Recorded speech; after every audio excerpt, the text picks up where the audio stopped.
Сәлеметсіздер ме менің алтын оқырмандарым. Бүгін сіздерге өте керемет болып шығатын еттен жасалған рулетті үйрететін боламын. Менің каналым ұнаса, тіркеліп, қоңырау батырмасын басып қойыңыздар. Комментарийға өз ойларыңызбен бөлісе кетіңіздер. Сіздердің ойларыңыз мен үшін өте маңызды. Ең алдымен ыдысымызға жұмыртқаларымызды жарып аламыз.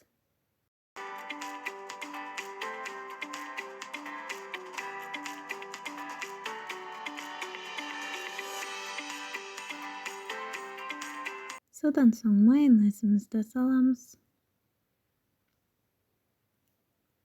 Сосын сырымызды саламыз. Кішкене тұзымызды саламыз. Қасықпен жақсылап кішкене араластырып аламыз.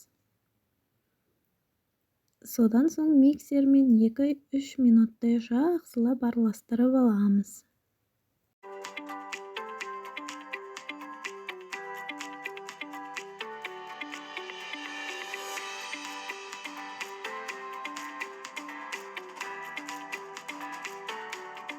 Араластырып болдық. Енді ұнымызды салып, тағы жақсылап араластырып жібереміз.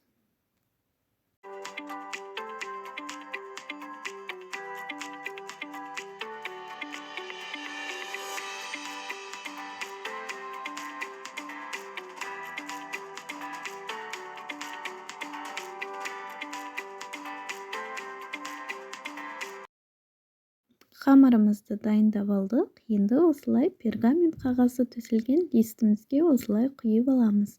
Қамыр сұйықтау болады осылай.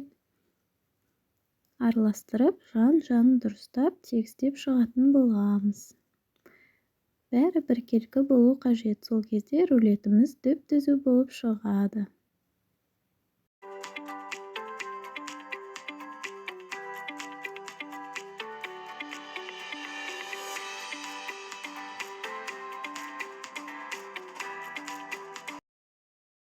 Қызып тұрған пешімізге 180 градусқа пісіріп аламыз, шамамен 15-20 минуттай. Енді начинкасын дайындаймыз. Ең алдымен сарымсақты осылай ұсақтап турап аламыз.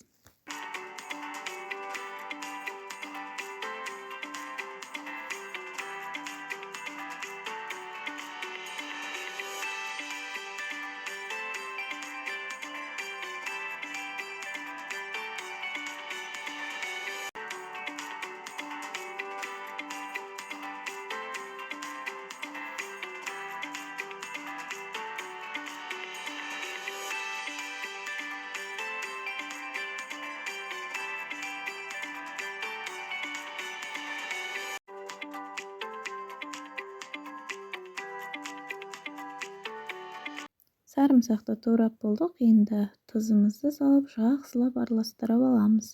Мен осылай араластырып аламын, еттің дәмін білу үшін. Содан соң бір жұмыртқамызды салып, тағы да жақсылап араластырып аламыз.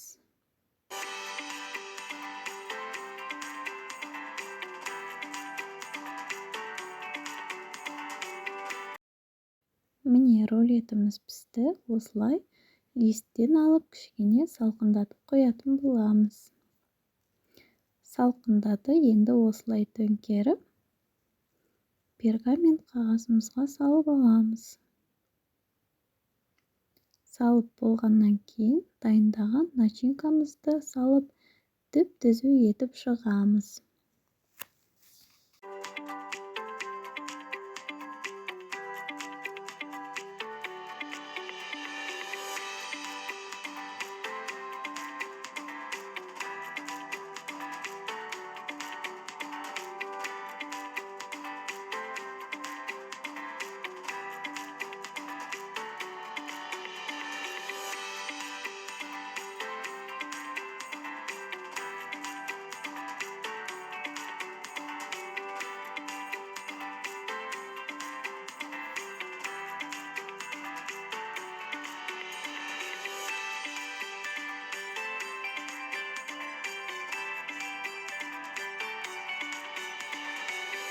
Міне түзелеп шықты.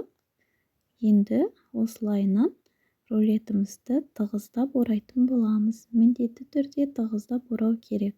сол кезде рулеттеріміздің арасы ашық болмай шығады.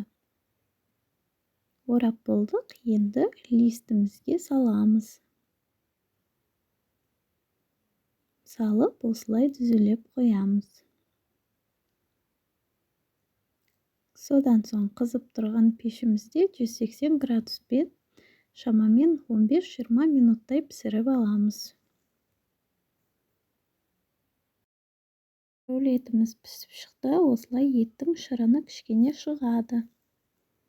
Мінекей рулеттеріміз дайын болды, осылай әдемі, жұп-жұмсақ, өте дәмді болып шығады. Қонақ келгенде тез-ақ дайындалатын. Менімен бірге болғандарыңызға рахмет. Арнама тіркелуді ұмытпаңыздар.